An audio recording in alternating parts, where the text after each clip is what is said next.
Hi, I'm Pete McCall, and welcome to episode 65 of All About Fitness. You know, anybody that knows anything about strength training or fitness or the iron game, which is what we call strength training, knows that the best research came out of the Soviet Union. Because back in the day, whether you're an athlete, a soldier, a dancer, whatever you did, a worker, you belonged to the state. So the Soviets wanted to understand how to improve human performance. They had some of the best research going back years and years. Some of the stuff that we do today still emanates from the Soviet research. Today on All About Fitness, it is indeed an honor to have as my guest Dr. Michael Yessis. Dr. Yessis is an emeritus professor at Cal State Fullerton. He is well known for understanding the Russian methodology or the Soviet methodology and helping introduce it to the West. In our discussion today, we talk about some of the Soviet methodology. That's where we get the term plyometrics. For those of you that have done plyometrics, you know how challenging they can be. Well, you have the Soviets to thank for that. Dr. Yessis has a tremendous amount of experience in the field. He's written numerous articles and numerous books, including How to Build the Better Athlete and the revolutionary 1x20 strength training program. So on our talk today, we discuss the Soviet training methods and some of the most effective ways that you could be training in your workout programs. After a brief word from our sponsors, it is truly an honor and a pleasure to interview Dr. Michael Yessis.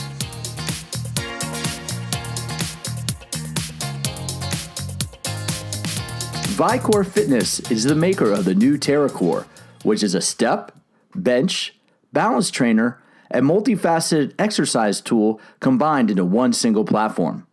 Go to vicorefitness.com to see the newest piece of equipment that will be taking the fitness industry by storm in 2017. Use the code AAF to save 20% on purchasing a TerraCore of your own. TerraCore by Vicor Fitness. Vicor Fitness. Better results from better products.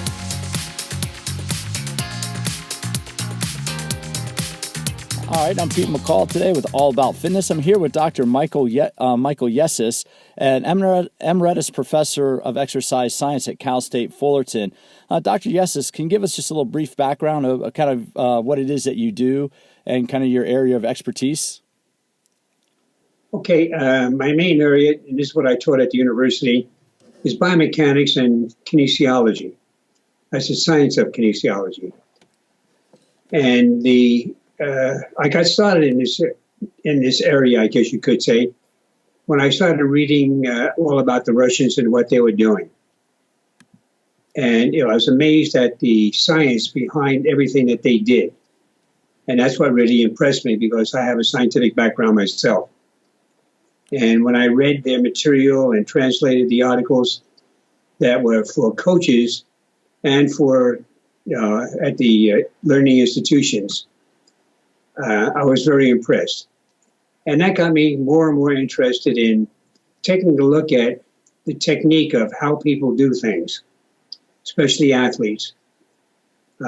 Analyze their movements. How can we improve them? What exercises can we give them to improve that particular movement? What exercise can we do to prevent injury, and so on? Well, with this background, and I also was working with many athletes while I was teaching. Then I started my own company called Sports Training. And this has led to my work with many different athletes over the years. Publication now of over 18 books, probably over 2,500 articles that I've written for magazines ranging from Muscle and Fitness to running magazines to just about you name it.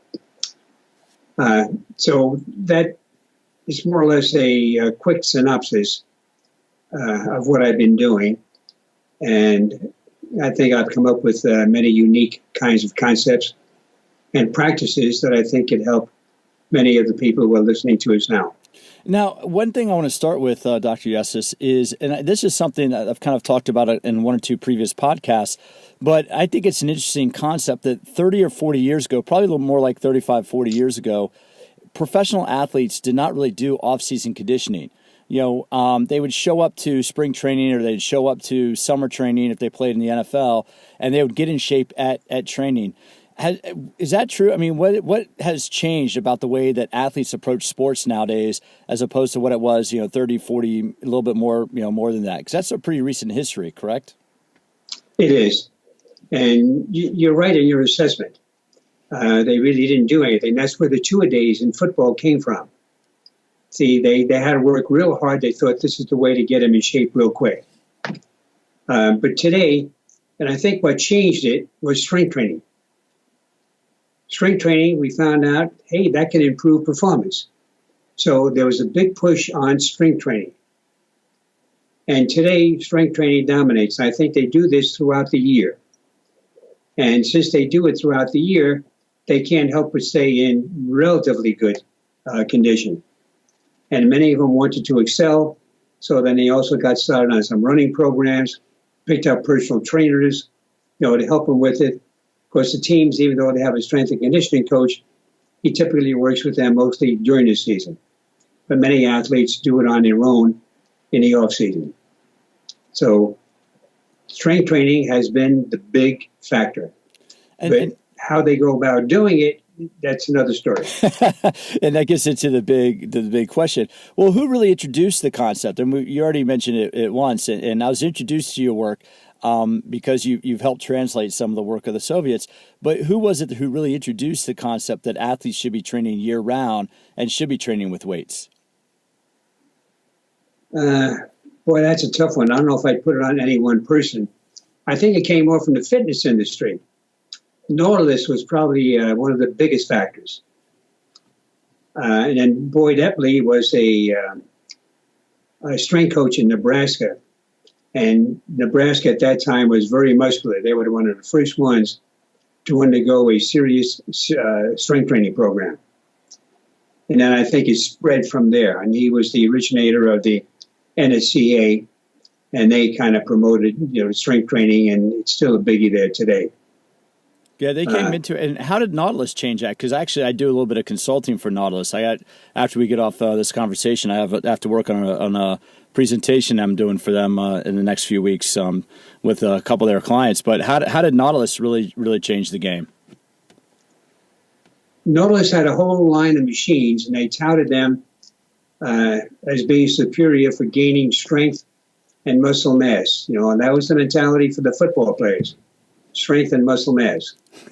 Now, I was with Nautilus, or I dealt with Nautilus, when Arthur Jones was the key player. Arthur Jones did much writing in the field of fitness and in strength training. And it was picked up. There weren't many people writing about strength training. But he was one of them who got a lot of notoriety. In fact, he and I went around a few times, went a few rounds, I should say, back and forth with articles until he finally gave up. Well, he was equating strength with explosive power. And I said, you can't do it. They're two different entities. But see, at that time, Nautilus was all for strength, and they thought their machines did everything for the athlete. But of course, it only made them stronger, that's all. And in many cases, it made them slower. We'll touch on that a little later. Well, that brings me to the questions. How would you define strength? I mean, what is your working definition of strength? Okay, the working definition, of course, is to be able to overcome a resistance. That's the simple version. But there are many different forms of strength. You have, outside of the physiological differences like concentric, eccentric, and isometric, see, we need all three, but eccentric sometimes is more important than a concentric because it's the key to explosive power or plyometrics. You need more and more eccentric strength rather than concentric. And then, of course, there are differences. Like I mentioned, explosive strength is absolute strength, the total amount of strength you can handle for one repetition. Then there's relative strength, how much strength do you have per pound of body weight. And then we have limit strength. What is the maximum that you can achieve? And here's where we get into drugs. See, drugs allow you to handle more weight. Without the drugs, you never be able to do it. And mainly steroids. Well, and what, because I talk about that from time to time when I do education workshops, and what really are, I mean, because you and I both have anabolic steroids in our body, correct? I mean, anybody listening to this technically has an anabolic steroid in their body, but whether or not they're from an exogenous source, that becomes the question. Right. See, they're a natural form, natural type. These are artificial, so that they're not. The body doesn't assimilate them as a natural product, and it sets up defenses to them, and it also has many detriments. One of the biggest things, and that's why we see so many injuries, I believe, in football and other sports. Their use of the steroids weakens the ligaments and tendons, so the muscles get much bigger and stronger. And then when you apply all that strength, the tendons can't handle it anymore. And that's when they rip and the muscle tears off the bone. Yeah. So many injuries are caused by it. And I think an important thing for listeners to realize is that, you know, when we do strength training, one of the natural byproducts of strength training is even older men will increase their testosterone naturally, correct? Mm-hmm. And so all minimal levels. Minimal levels, but then all supplementation, all performance enhancing drugs is you're supplementing outside testosterone. I mean, is that what happened and how that process got started? Well, I think it's more than that. They really weren't looking for the reasons for it. They just knew that it worked. Anything that would work, that was it. Whether it's natural or not natural. In fact, there are many athletes, they've interviewed them, and they're willing to use it even if it would kill them. They want to have a few years of fame. That was their big thing. But there are many natural forms of testosterone and other products that can be used to develop the testosterone. There are many precursors. So if we work on many of these, they'll build up to getting greater testosterone. And I think, go ahead. Yeah, I was going to say we shouldn't get hung up on the drugs because you really don't need them. If you train smart, and you've probably heard that term used many times, but it's the type of training that you do and how you work out. These are the keys. But just lifting weights to get stronger does not mean you're going to become a better performer. See, and I'm from the school that, well, let's go back to the beginning. If you're an athlete, what is the major factor that determines if you're going to be a good athlete?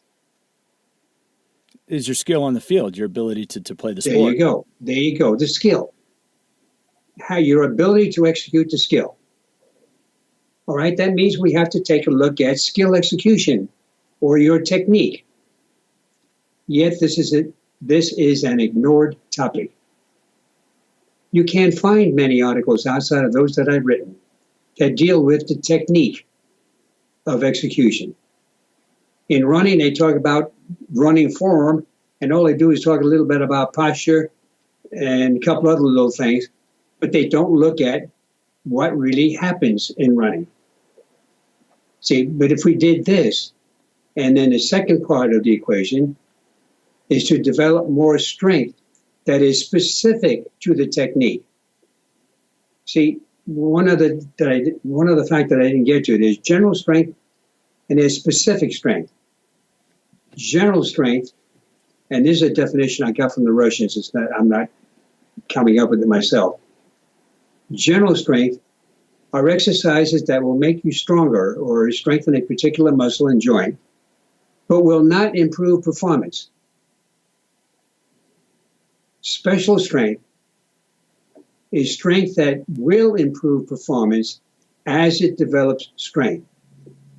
So in essence, it's a combination of technique and strength.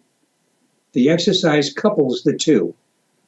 As you do the movement in the same neuromuscular pathway, you're developing strength in the same neuromuscular pathway. Therefore, it has an immediate effect on your skill execution. So this is why I deal quite a bit in this area, trying to develop strength exercises that duplicate exactly what you do in your running stride or football throwing or baseball pitching, whatever it might be. And that term is transfer of training, correct? Is that what you're referring to? Right. Uh-huh. And the special strength transfers. Okay. General does not transfer. And so with that, and you mentioned earlier, and one of the reasons why I wanted to speak with you a little bit is, what did the Soviets, why was the Soviets' body of work in this area so unique, and what drew you to it when you first started studying it? Well, their emphasis on technique. This was number one in their hierarchy of trainings. You must have the technique. This is why in their early grades in the elementary schools, see, their schools taught physical education. They didn't just play the way we do in our schools. It's a disgrace to see physical education the way it's carried out here in the United States. But there was a prescribed curriculum. In first grade, these are the skills you learn.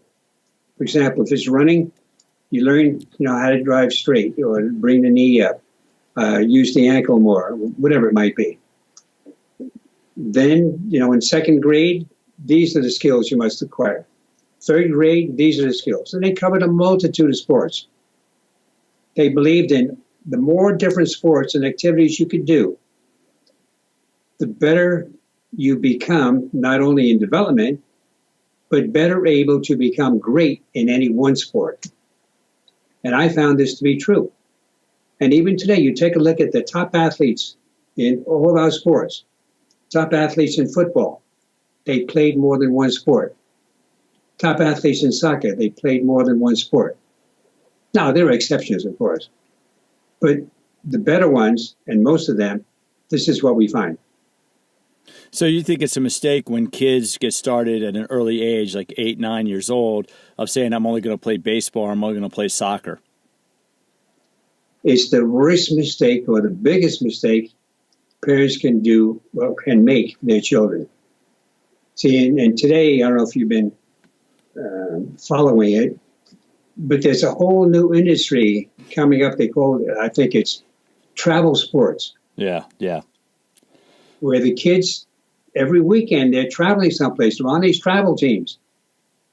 And all over the country, parents are spending thousands and thousands of dollars just for the travel and the expenses of travel and paying the coaches. But what they leave out is the training. All they do is play. And play, as we know, is the worst way to become a better athlete. You only get better in strategy. You do not get better in skill execution. That's why you don't find kids that play year-round becoming pros. But yet, how parents can get brainwashed in this is beyond me. Well, and I think that's the case because I've seen it happen with one or two friends who are struggling with it. And my advice to them has been, like, let your kid play as many sports as possible. And they're hearing that if their 11 or 12-year-old wants to be on the varsity team in high school or be competitive for a scholarship, they're hearing from coaches who are only in it to try to. I mean, they're not only in it to make money, but they're trying to make money. They're having coaches tell them, well, no, they need to be on this travel team now. They need to go to these camps. And, I have 2 young girls, Dr. Yessis, and my approach to my girls is I'm just going to have them play as many sports as possible, and I don't want them to specialize until they get to high school. And even then, I'm going to try to keep them from specializing in any one sport. And who knows, they might not even choose sports. They may choose dance or whatever else. But my goal is to try to expose them to many different movement opportunities as possible. Should that be the case? Should that be the way that parents approach it? Yes, and high school is the time to begin to specialize. But during the early years, up to, let's say, after puberty, then you can start serious training, and then in any 1 or 2 or 3 sports. Because most athletes don't know what they really like the best. So you give them till about 15 or 16, then they can decide and begin serious training in only one sport. Yeah, my girls don't know. Yeah, my girls don't know it yet, but they'll be on the national rugby team in about 20 years. They just haven't found rugby yet. But that's what I'm setting them up for. And I say that with a big smile on my face, kind of jokingly. Yeah. All I want to do, I look at it. My job as a parent is I want them to be physically literate. If they play a sport, that's good on them. I just want them to enjoy being physically active. Yes, and I think there's a little bit more to it. At least this is what I say. You're correct. I agree with you 100% with what you're saying. But I go one step further and I say, instead of them, let them do whatever they want, but you can also do some training with them to develop a foundation, develop a base that enables them to become greater in any one or two or three sports later. In other words, you're developing more coordination. You're developing the strength of all the major muscles in the body. You're developing a strong, healthy body capable of doing many different activities. So this is where some training comes in. And with this training, it allows them to become better at whatever they're doing without too much stress on it. And that's, I don't know if that makes sense. No, that makes total sense, because right now, what I do, I joke with them, and I take them to the gym with me a couple days a week. My wife and I both teach group fitness part-time, and they'll come to the health club with us, and I talk about exercise in terms of being healthy. I don't talk about it in terms of losing weight or anything, and I just talk about that mommy and daddy exercise to be healthy. And then at home, I have a bunch of kettlebells. I have a bunch of sandbags. And anytime they pick them up, I don't discourage them. In fact, I encourage it. And, if you want to pick them up, go ahead. And they'll show me how strong they are by just doing carries. And keep in mind, my oldest is only 5 and my youngest is 3. And so I'm not even worried on movement skill now, but I take them to the playground as many days as I can and let them climb around and encourage them to climb as much as possible. Now, let's go this a little step forward, because I want to talk about specific training for adults, because this is good. And people listening to this, I know have kids, and I always like segueing in discussions about kids for that reason. But let's take this to a discussion about adults, and especially adults in their 30s and 40s. Is strength training correct and appropriate for adults aged like 35, 40 and up? And why? I mean, why is strength training a good thing for adults to do? Strength training is a good idea no matter what your age. It helps maintain your musculature. It's good for overall functioning of the body. See, anytime you're strength training, without going into too much fine detail, you're activating the brain, you're activating the circulatory system, you're activating other systems in the body. So it has a multitude of benefits. But maintaining strength is probably number one, because number one is strength is what enables you to move and execute the daily tasks of your life. And for strength, go ahead. No, sorry. I was probably going to say the same thing. How you strength training becomes the key here. Yeah, I was just about to ask, like, what type of intensity and what type of rep range do you recommend? I mean, obviously, the way I've learned it, and if I'm wrong, I'd love for you to pipe in. But the way I've learned it, if we want to develop strength, and strength is different than muscle size, but if we want to develop strength, we want to work on the contractile element in the force production. And if I want to focus on strength, that should be somewhere in the 4 to 8 rep range, fatiguing by the last repetition, not able to do another repetition. Would that be correct? All right. That is correct, but I also disagree with it. Okay. Okay, and here's the reasoning behind that. See, let's forget the history here. There's low intensity, there's moderate intensity, there's high intensity. Somehow it came about that high intensity is the way to go to get stronger, which it is. You can get stronger with high intensity training. And what you described is one form of high intensity training. It could be, 5 by 5, 5 repetitions for 5 sets. It could be 5-3-1. It could be 3 sets of 10. Many of these, they're all high intensity. But, and this came from the Russian research, moderate intensity is much more effective for developing strength in the body. Your body can adapt more readily to moderate intensity than it can to high intensity. See, now I've been preaching this most of my life, the key is to start off with multiple repetitions. Get up into the 15, 20 range. Now, since then, we've kind of narrowed it down, made it a little fancier, where I have a program called the 1x20 program, where in this program, in one training session, you do over 20 different exercises, or you can do over 20. It doesn't mean you have to. But you do it all for one set of 20 or more repetitions.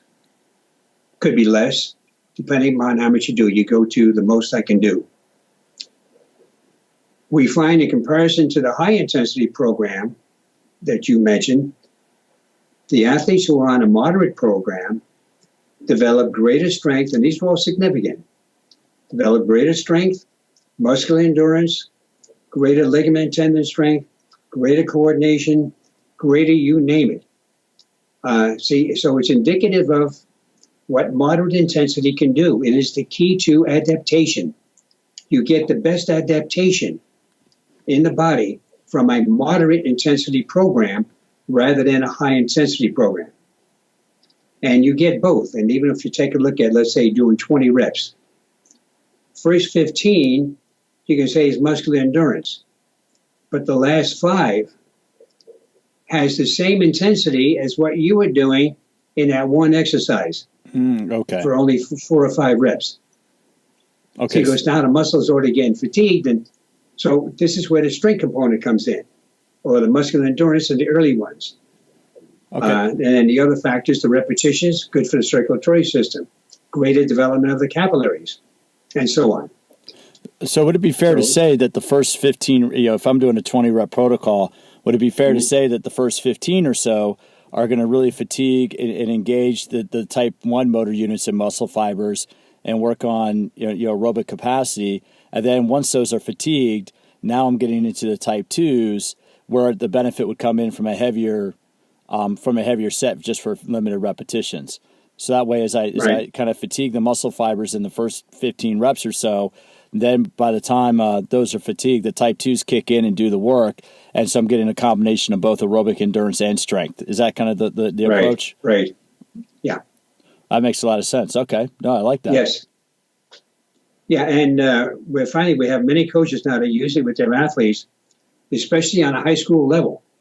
See, this is the ideal program, or even for the age group that you were talking about, 35 to 50 or so.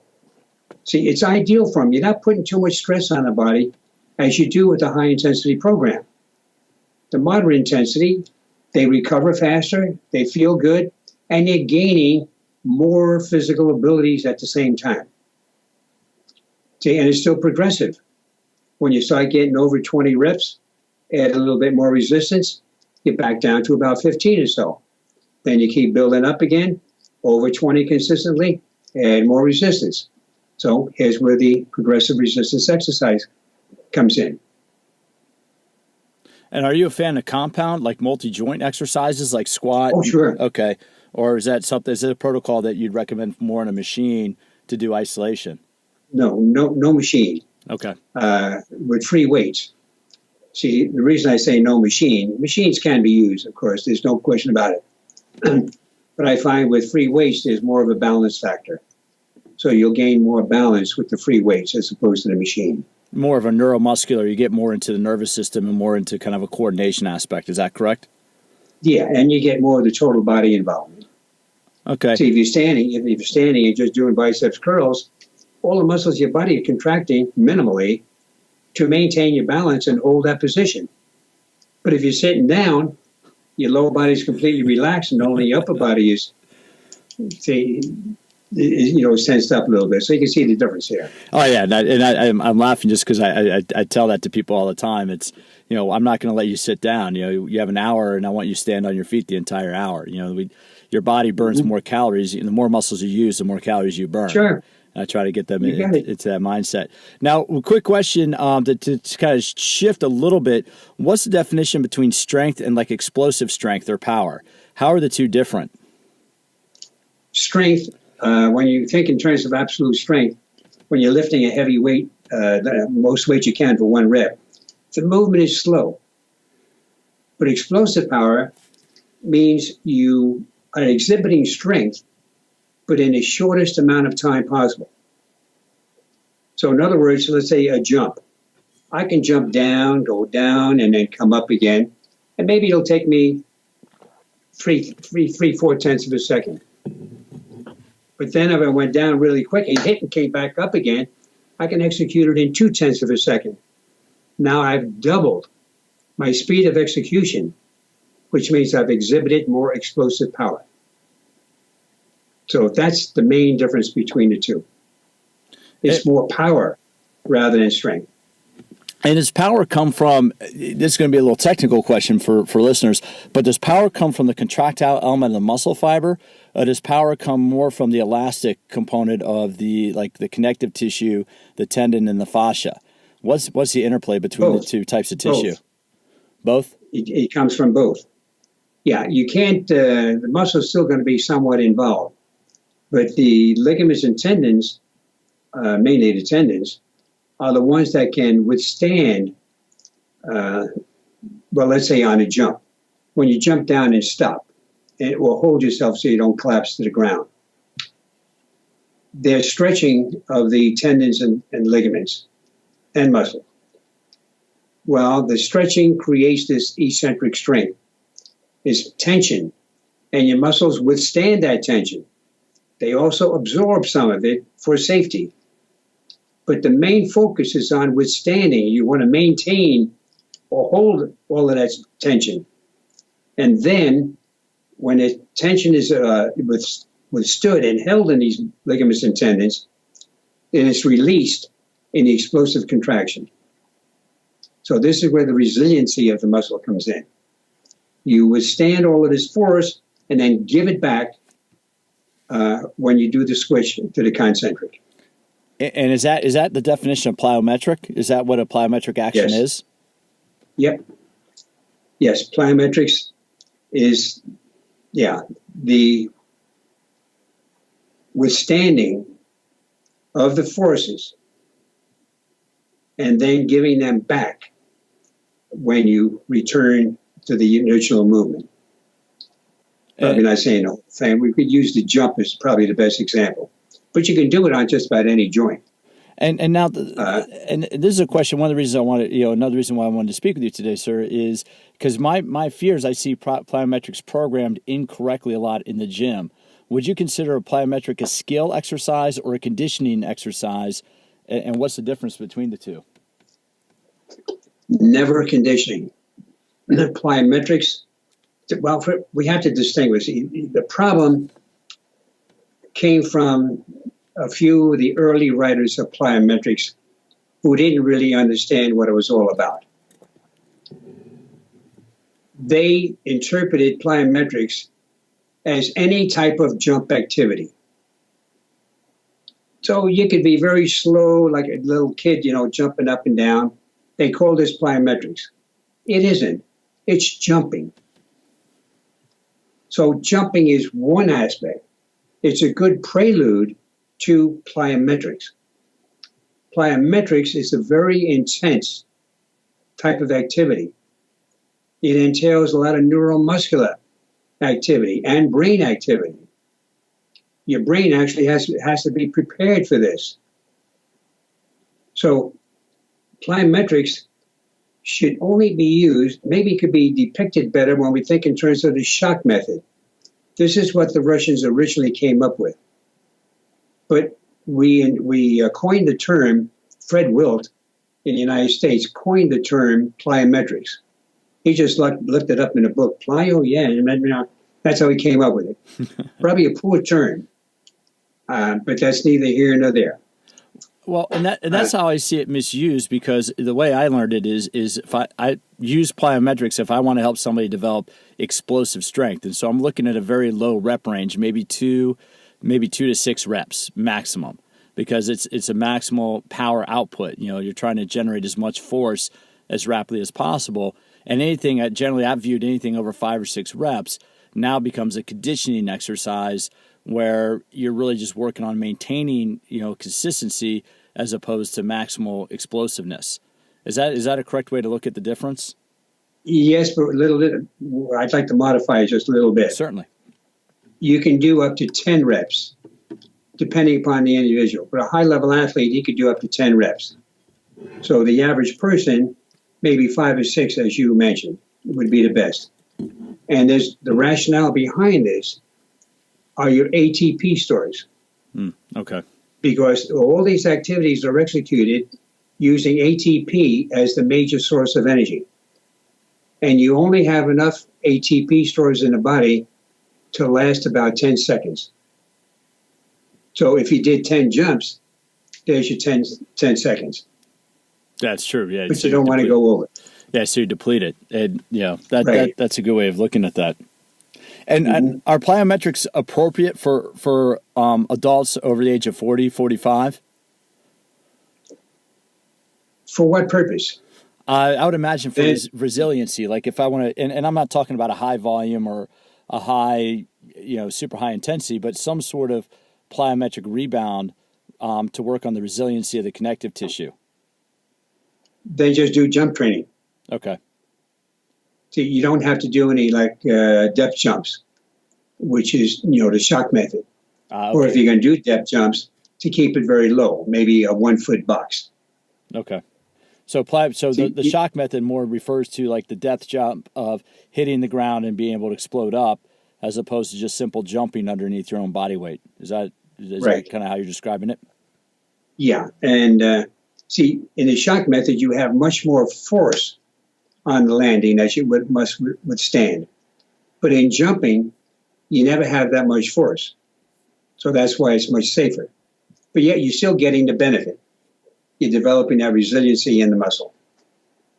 So because that's one thing I've always kind of applied from the information is, and again, it's not a super high volume or super high intensity, but working on the elastic recoil and working on the ability of the tissue to be extensible is I do think there's a benefit of, because we don't want people to lose that. If they don't use that tissue extensibility or that tissue elasticity, then my fear is you get some collagen cross bridging, you might lose it. That's right, you do. You do lose some. Okay, final. Go ahead. Yeah. I'm sorry. No, I was just going to say genetics plays a slight role here too. But if you don't like it, thank your parents. But see, we shouldn't get hung up on genetics.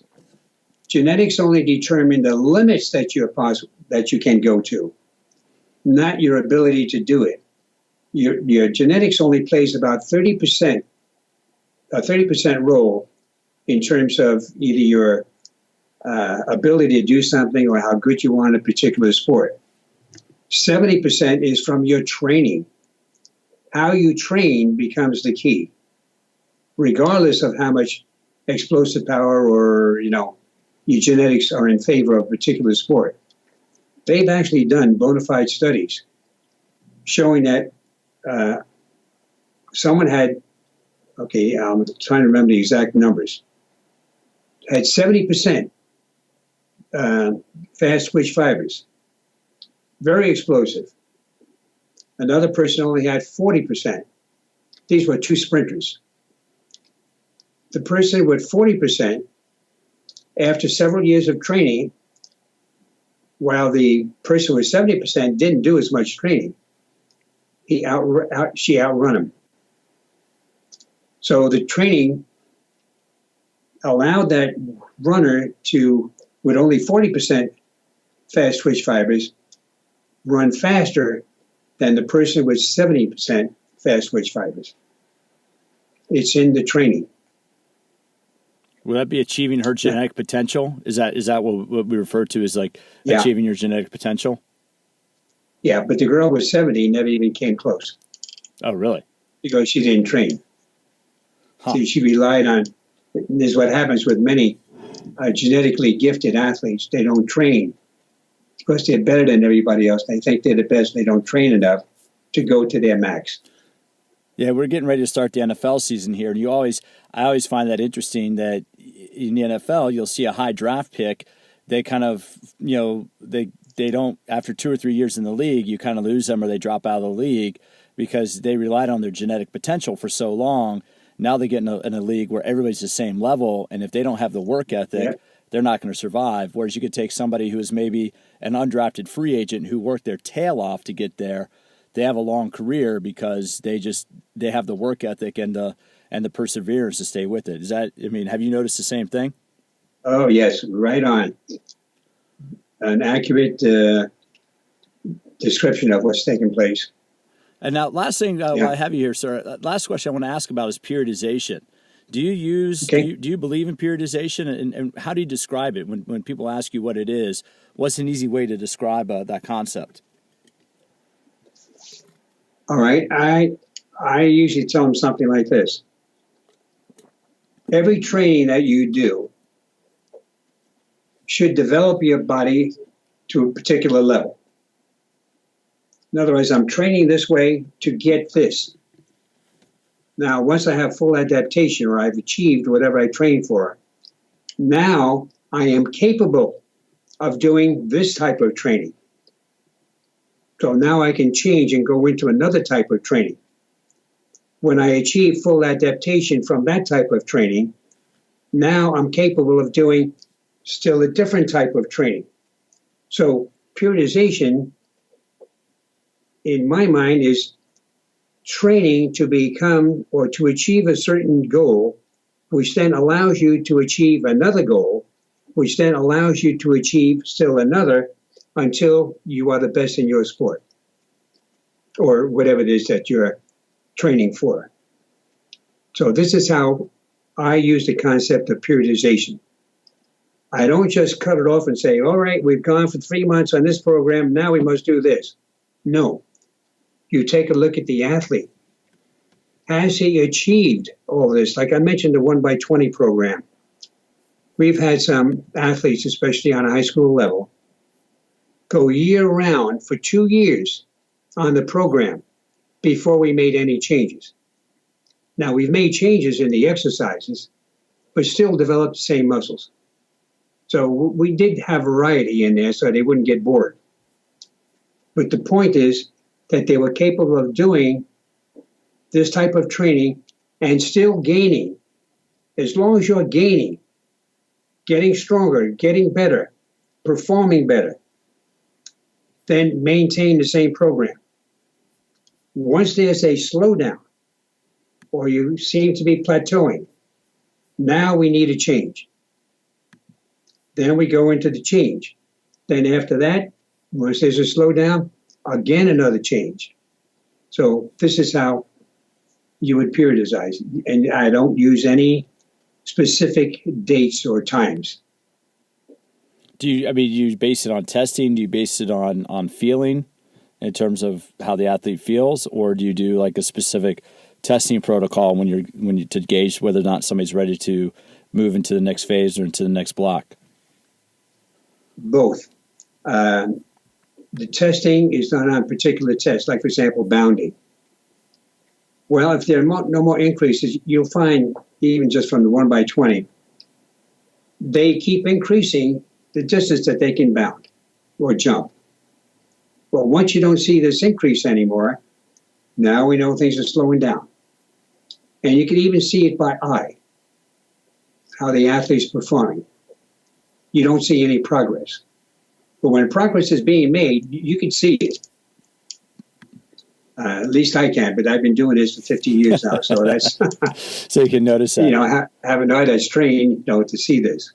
And now, what role does recovery play? So when you look at a periodization program, to take it like kind of a step further, what role does recovery play when you look at like the athlete adaptation cycle, or how athlete or individual adapts to the training? Okay, now I use recovery 2 different ways. There's recovery from your daily workouts. Then there's recovery after you have gone through a particular type of training. Usually after you go through a particular type of training, then we take a break of at least a week or so. Then we move into the next type. In other words, we're giving the body a chance to relax and let adaptation continue and get complete. Now we're ready for something else. But the recovery from day to day is probably most important. And this involves both nutrition, sleep, and physical means, like even using a sauna. You go to the gym very often. How many people use a sauna after their workouts? But yet it's very good. And what's the benefit? But not immediately. And what's the benefit of sauna for recovery? How does that promote the recovery process? Well, you're helping get rid of some of the toxins that have been built up in the body due to sweating. And, well, that's probably number one. There are more. I had extensive, and now I'm going blank here for a minute. I had extensive literature on this. In fact, Finland invited me over to study their saunas. And they have volumes of studies that they've done on the sauna and its benefits, both for the individual as well as for the athlete. But there are quite a few different benefits. And overall, I think you just feel better. So you don't feel like, boy, I just had a workout, I'm wiped out. After you get done with the sauna and have a nice shower, you feel like you're ready to go again. And now, would it be correct to go ahead? Well, let me ask this question. Right. Would it be correct to say that we get stronger? Because you touched on this, and would it be correct to say that we get stronger, we get fitter, or we adapt in the period after exercise, and not necessarily during the workout itself? Is that why it's important to take a recovery week every so often? Correct. Now, there's some adaptation that occurs right after your workout, or even that evening after a workout. But to get complete adaptation, we have to take a break. See, this is almost analogous to tapering. You hear of like swimmers. Well, they work, then they take a taper week prior to competition. See, this is where the body is now going through full adaptation, and they can peak. And I think that's because I see that's the one thing that often that people do incorrectly in the commercial fitness space, where, I know that athletes will take time off after a season, or they take, a couple of days off or a day or two off to rest, before a sport. And the one thing I found fascinating about the Soviet methodology was the Soviets would rather have an athlete slightly underprepared than overtrained coming into competition.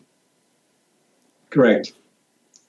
Because once the gun goes off, once the competition starts, you'd rather have an athlete slightly undertrained because the competition will increase that excitability and their body will take over and they won't be in a state of fatigue. But I see a lot of people in general fitness, they exercise every day and they try to exercise at a high intensity every day, and then they wonder why they're not making gains or why they're constantly getting injured or why they're even gaining weight. Do you think that's a issue with the average fitness consumer? Is that maybe they're overtraining? Yes, that's a valid conclusion. And let me even maybe give you an example just to back it up. We now use the 1x20 with several college programs. Now, you would think in college by this time they're going to be doing more high intensity. Well, they've been doing high intensity all the time. But when they do the 1x20, they experience tremendous gains. So this indicates that they've been overtraining all the time. To even doing more strength training in season, it should never be. There's no need for it. They're overtraining. The athlete's already beat up from a game. They're tired. They need rest. They need recovery. And they throw on more weight training and other types of training in addition to their practices. So avoid too much high intensity. Avoid anything too much. Like I wanted to say this with the sauna even. All the different means of restoration. Only use it 2 times a week, maybe 3, but you don't do it every day. Then you're going to lose its benefits. And even a lot of recovery comes from your diet. Are you getting all the minerals and vitamins that your body needs to bring the systems back to normal? This becomes the key. That becomes essential. And then if people want to get more information from you, Dr. Yessis, what's your website? And you have a book that is Building a Better Athlete, correct? How can somebody get a hold of that? Okay, really just by going to my website. And that's www.Dr. Yessis, DRYESSIS, at Dr. DOCTORYESSIS.com. So it's Dr. Yessis at DrYessis.com, but doctor spelled out on the second part. And I'll have I'll have a link to your website down in the show notes below. And Dr. Yessis, I appreciate your time and I appreciate your insights. I mean, I like I said, I've read your work over the years and been a fan of your approach to training. And I always, through this podcast, I'm trying to expose people to a smart way, or the scientific method, as opposed to, what's become more common of just because somebody looks good on social media doesn't really mean they know what they're talking about. Yes. I agree, and if I can, I'll let me do a little advertisement here for a second. Certainly, absolutely. To those parents who think their children should be playing sport year round, I'm developing some programs now specific to these kids. Right? I won't say I challenge them, but instead of training for 1 year, let them get off for 1 year and train. Working on improving their technique, working on improving their physical abilities, and so on. They'll come back the following year twice as good as they could have been if they kept on playing. But let them contact me. They can call me at my number, 760-480-0558. Now, I'll be glad to talk to them about this and help them out, because it's the kids that are suffering from it. And I hate to see this. We have so much talent that we waste. So I'm sorry to interrupt there. I'm glad you said that, because that's such an important concept. And my fear is that the kids that are overplaying a sport get burnt out and they don't want to, exercise. That's right. 15, 20 years when they're an adult, they have a really negative perception and negative opinion of exercise, as opposed to, having a long, healthy relationship with being active. Right. Yeah, it's a very good point. Well, sir, thank you for your time, and I look forward to staying in touch with you. And next time I want to do this in person and be able to sit down and go into a little more detail about your work on the Soviet method. Okay, sure. I'd be glad to. Anytime.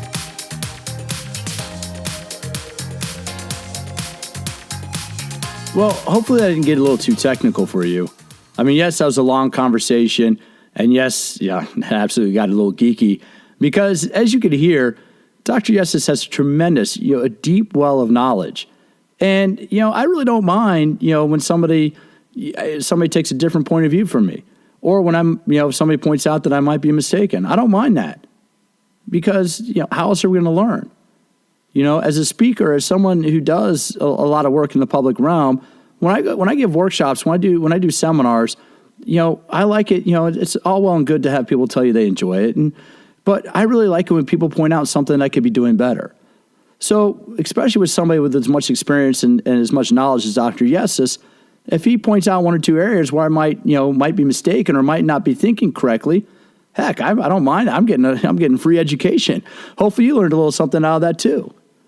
So I'm not going to give too much of a postlude here. I just want to, reiterate and restate what an honor it was, because I've read his work over the years, as I said, and I really, as someone who appreciates the science of what we do, that's one thing that a lot of people overlook. The human body is a complex series of systems. When you exercise, when you work out, you're putting stress on all of your systems. How you exercise will really determine the results that you get, because your body is a stress response mechanism. The worst thing that you could do, as you've heard me talk about with many of my clients, many of my guests, the worst thing you do is train too hard or train too often, because we have to give ourselves a chance to respond, to adapt, to accommodate. Well, accommodate's more of a plateau, but we have to give our bodies a chance to adapt to the stress of training. So especially as we get a little bit older, folks, we're all getting a little bit older each day. So if you're in your 40s, 50s, 60s, or your 70s, you really can. You can still enjoy your favorite activity. I mean, Dr. Yessis is, I don't know his age, but he's up there. I know he could easily be retired and collecting Social Security, and I think that's at 70 and a half is when you max that out. But he's still active. He's still fit. So there's no, you can't let age stop you. The whole point I'm doing this podcast is I don't want age to stop you from your favorite activity. Get out there, no matter what you like, weightlifting, kettlebells, yoga, walking, gardening. Heck, I consider everybody's done a good amount of gardening. No, that's pretty strenuous. I want you to enjoy your favorite activity. So I'm trying to give you information that you can use to enjoy whatever that activity is. So anyway, that's it. I really thank you for tuning in to All About Fitness. If you're enjoying these podcasts, if you are getting a lot out of them, all I ask is that you do me a favor and give me a rating, whether it's iTunes, Stitcher, iHeartRadio, YouTube, however you listen to this, however you consume this, I'm putting it out there. I just want to get good information out there. There's a lot of nonsense information out there. So I'm trying to get the best guests I can find. And that includes going with the researchers. It's a little bit of a geeky topic today, but hey, if you do exercise, you want to understand what you're doing to your body. If you have any questions, and I'm going to start reading questions from listeners on my quick fit tip, little quick short podcast. If you have any questions that you'd like me to answer on air, please send me an email, pete@PeteMcCallFitness.com.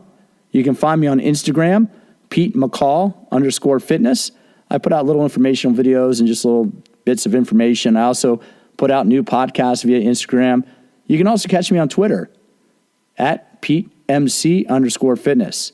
So hopefully you got a lot out of today's conversation. I know I did, and I certainly don't mind being corrected when I'm making mistakes.